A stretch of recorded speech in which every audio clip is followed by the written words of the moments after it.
السلام عليكم، ازيكم حبايبي؟ عاملين ايه؟ يا رب تكونوا بخير. اللهم صل وسلم وبارك عليك يا حبيبي يا سيدي يا رسول الله. النهارده هنعمل مع بعض وصفه حلوه قوي. نعمل مع بعض اللحمه ببصل، او طاجن اللحمه ببصل، او اللحمه كباب حله. اي اسامي انتوا تحبوها للطاجن ده سموه، بس هتبقى خطيره. بصوا شكل لون اللحمه عامل ازاي. بص تحس ان فيها لولي كده حاجه بتمنع بتبرق ما شاء الله، جميله.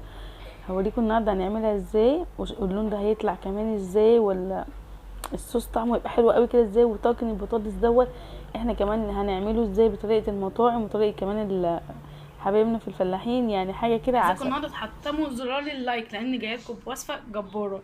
بصوا جايه لكم ايه؟ تفتكروا معانا ايه؟ بصوا معانا لحمه، معانا بصل، ومعانا ايه؟ سمين، دقن او سمين او ليه على حسب يعني. بصوا رؤية النهارده ومريم مشاركيني معايا في المطبخ، فاعملوا لهم احلى لايك واحلى شير واشتركوا معانا في القناه وصلوا على النبي عليه الصلاه والسلام. اكتبي في الكومنتات اكتبوا صلوا على النبي. اكتبوا في الكومنتات صلوا على النبي، صلوا على النبي عليه الصلاه والسلام. ودي احلى حاجه نعلمها لعيالنا اللي هم يصلوا على النبي يا بنات. يلا بقى معانا الطاسه يا عين الشقيانه معانا اللي رايحه جايه ديت في كل حاجه، ويلا بينا نولع عليها ونسيح اللي هي بتاعتنا او السمين او ايا كان. بصوا بقى معانا حته لحمه، لازم تبقى حته لحمه كده طريه. ليه نوع طريه؟ عشان خاطر تستمتعي بطعمها. يعني حته كده من الفيليتو، حته من الموزه. هي طبعا الموزه بتبقى خطيره بصراحه، بس انا بصراحه ما لقيتش ولا الموزه ولا السنه. طب اللحمه دي ما فيهاش دهون كتير، نوع هتعملي ايه؟ هحط معاها بقى حته السمينه ديت او حته اللي هي ايا كان ايه هو عندك. هحط كده منها ايه يعني الكميه اللي انتوا شايفينها ديت، اللي هو الطبق ده كده طبق صغنن يعني مش كتير. ننزل بده كده كله، واحط بس معلقتين زيت معاه عشان خاطر ايه يعني ما يتحرقش معايا. ماشي. هجيب لكم بقى ايه قطعه اللحمه الحلوه دي. بصوا دي قطعه لحمه من من الفيليتو. بصوا قطعه اللحمه عامله ازاي ما شاء الله. هي اللحمه الطريه دي هي دي اللي ايه يعني المفروض تبقى ايه يعني تتعمل في الحاجات. عايزين تقطعوها قطعوها، مش عايزين تقطعوها ما تقطعوش. انا عن نفسي بصراحه مش هقطعها، هعملها كل قطعه كده ايه هبره كده. واللحمه قلت قبل كده ما تهنوهاش، يعني ما تهنوش حته اللحمه وتغسلوها. هي دي السمينه دي، هي دي اللي هتدي طعم اللحمه بتاعتنا مع اللي احنا حاطينها او السمين او ايا كان ايه. بس ده تقريبا نص كيلو يعني كده او 600 جرام تقريبا. انا كنت بحب بصوا خلاص هي اتحمرت، شايفين اهي خدت اللون الحلو اهي. خلاص بقى نبتدي بقى ايه. عايزين بقى في الوقت ده شيلوها، بس انا عن نفسي هخليها تبقى حته لحمه كده مع حته اللي دي. يا سلام بسم الله. ماما شايفين يا اصحابي في هناك واحده على شكل رجل باربعه، شايفينها؟ ننزل بقى كده. ايه ده حاطيني بتاعتي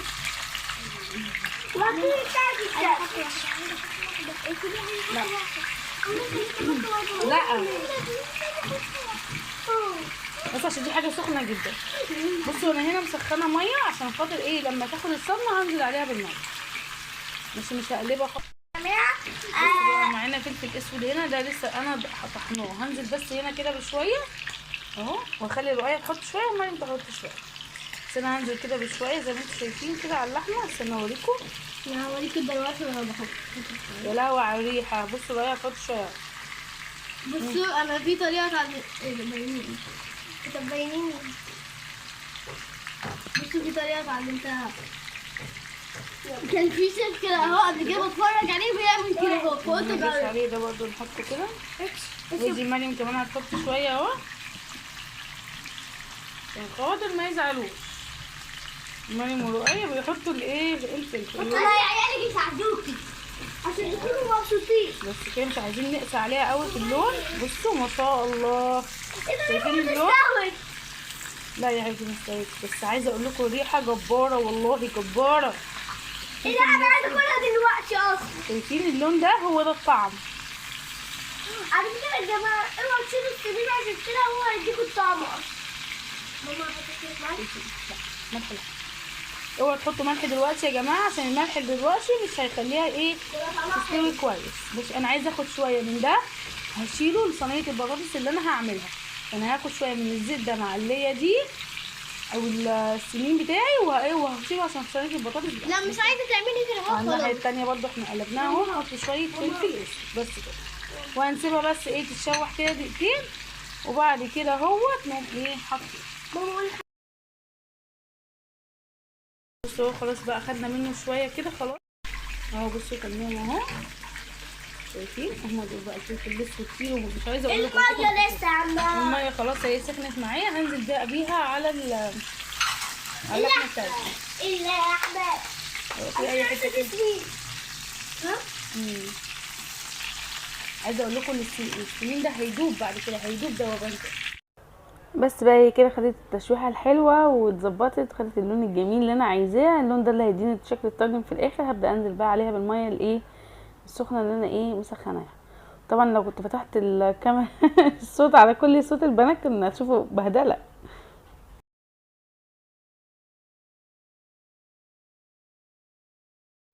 هنا بقى معايا بطاطس 4 بطاطسات كده، ومعايا بصل عشان نعمل صينيه بطاطس فلاحي كده على اصولها اقسم بالله. والميه واللحمه اهم زي ما انتم شايفينهم، بس هنعمل البطاطس هقشرهم واجيلكم. هجيب بس حاجه اقشر فيها واجيلكم. بصوا شايفين سامعين ده صوت اللحمه اللي يقول لكم اللي كده خلاص الميه شربتها اهي. شايفين شكل الصوص كده. عايز شويه ميه تاني ونبتدي نحط كده. الصوص بدا اللي هو خلاص يقصر اهو، وهي عايزه ميه تاني، بدات تشكشك كده. برضو الميه هي ولا عليها. هننزل برضو بكبشتين. شايفين الصوت بيختفي بس كده، ونغطيها تاني ونسيبها. بس بقى انا هقطع البصل بقى بصلتين كده حلوين. والاحسن ان احنا نستخدم بصل ابيض، بس انا ماليش والله للحمه غير بصل اللي هو الموف ده.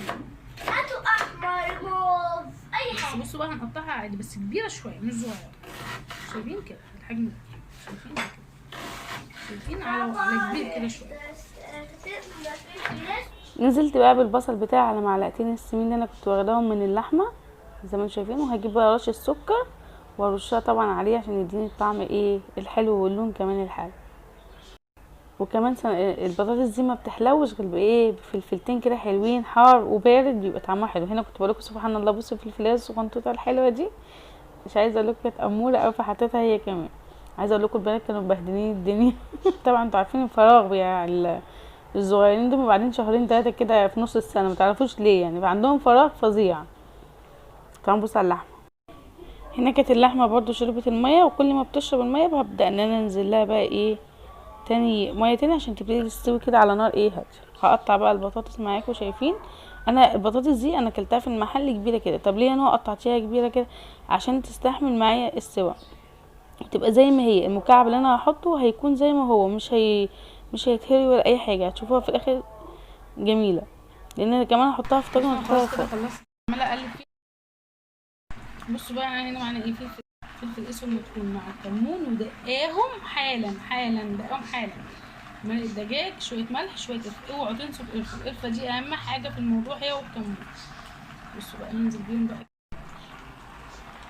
نقلب كده. شايفين العسل حاجه كده يعني بيتي يعني. شايفين بس هجيب بقى معلقتين صلصه وهحطهم. على فكره هي كده بصوا بدات تدخل في السوا. شايفين الحته بدات تتقطع. شايفين طبعا عشان البطاطس دي تاخد طعم حلو عايزه معلقه توم كبيره حلوه كده. وشموا بقى الريحه، واول ما الريحه تطلع هنزل بالصلصه.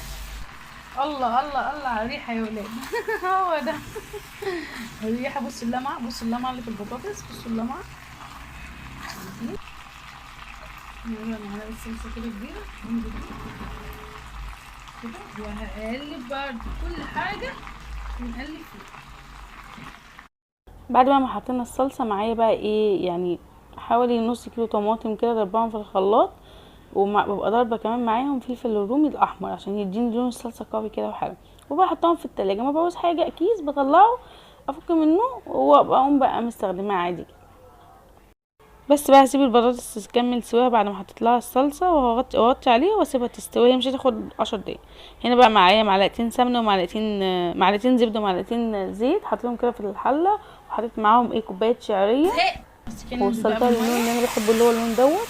ونزلت عليهم بكوبايتين رز وسويت وشوحتهم كده شويه. بعد كده نزلت عليهم بالميه بتاعتهم بس كده، وهسيبهم لغايه بقى ما يتشربوا. وبعد كده وطي عليهم بقى الزيت. هنا اللحمه بقى شايفين كميه الزيت والسمنه قد ايه. هنزل بقى بالبصل. بصوا بقى البصل بتاعي ده تقريبا يعني نص كيلو لكيلو الا ربع تقريبا. عايزه حطي اكتر حطي عادي. يعني بمسك كل بصلايه واقطعها 2 او على حسب بقى التقطيع. بس هنا الرز كان اتشرب بقى معايا، هوطي عليه واسيبه. وهنا قطعت البصل بقى كده ايه، الصغيره بقطعها على 2 والكبيره بقطعها على 3 جوليان كده.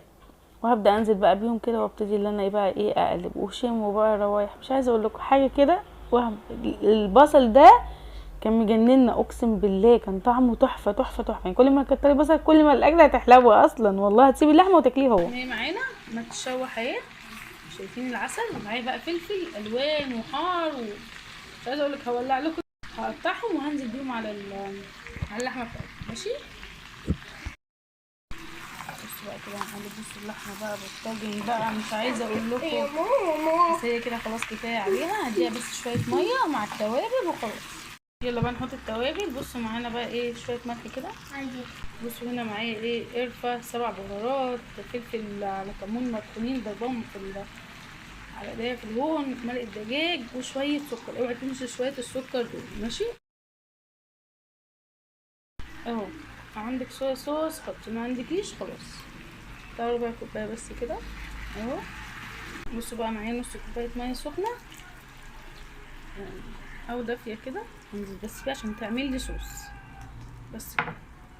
بصوا البطاطس، بصوا شكلها، بصوا حاجه كده يعني زبده زبده ما شاء الله. اسيبها في حاله بقى كده؟ ابدا. اسيبها في حاله ازاي؟ لا، اجيب بقى معايا تمرين حلوين كده، حطيتهم في الفرن عشان يسخنوا بمده كده 10 دقايق 5 دقايق.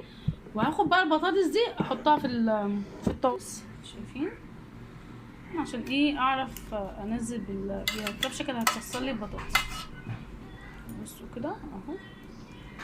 حاولوا ما تكتروش يعني، بس ناخد شويه من الصوص ده كده على الوش. ونحط بقى ايه بس، وادخله تحت الشوايه زي المحلات ما بتعمل. بصوا احطها كده كده اكسرها كده وايه، واحطها تحت الشوايه وادخلها. ماشي بصوا حطيت عليها هدخلها تحت الشوايه مده 5 دقايق تاخد بس وش كده، وبعد كده خلاص. يبقى كده خلاص اكلنا. بصوا بقى الطاجن اهو طلع. بصي بسم الله ما شاء الله. بصوا الصوص اللي فيه، شايفين بتاع سخن. معايا بقى فحمايه بقى هنزل بيها بقى هنا كده. اجيب معلقه بقى وايه واغطي على طول. هاتي معلقه. بصوا بقى هاخد من الزيت اللي فيها دوت. شايفين الصوص ده؟ بسم الله كده وشم واحلى ريحه وغطي على طول. بس صلوا على رسول الله عليه السلام. خلاص كده بقى وهنغرف. وادي بقى الاكل بتاعنا خلاص خلص. بصوا القمر بتاعنا ده. بصوا ايه رايكم في العسل؟ هموت واكل. ايه رايكم؟ بصوا اللمعه. فين عيشك بقى؟ عندك برضو في البتاع. يا ست تصبر ولا شويه رز. بس شويه الرز دول يعني هنفتحها ونشوف. بصوا هي هتشوف حته اللحمه. انا هفتحها واشوفها معاك. بس انا تعالوا كده ناخد شويه رز. بصوا شويه رز كده. شوية لحمة. هناخد حته لحمه كده. وهي اللي عماله تحط اللحمه اهي. شايفين طبعا جنبها شويه بصل جامدة. طبعا انا بصوا اللحمه بتقطع ازاي. شايفين؟ بصوا الذوبان. بصوا ولا بقى قطعه بطاطس بقى. بصوا قطعه بطاطس بقى من العسل ده. هندوقها سوا اهي هندوقها سوا. بصوا اهو. هندوقها. بصوا هي هتدوقها ايه بقى. ايه رايك يا روكا؟ اقسم بالله. تعالوا كده ناخد شويه رز. اقسم بالله اوي. اقسم بالله حلوه اوي. الف هنا. يلا نروح بقى ناكل. وما يا رب تعملوا لايك وتعملوا شير وتشيلوا. بصوا الصوص، بصوا الصوص اللي نازل منه ده حاجه كده خطيره. يا رب يكون الاكل عجبكم النهارده. اتمنى يا رب تعملوا لايك وتعملوا شير وتشوفوا كمان في القناه. اشوفكم بقى في فيديو جديد. باي.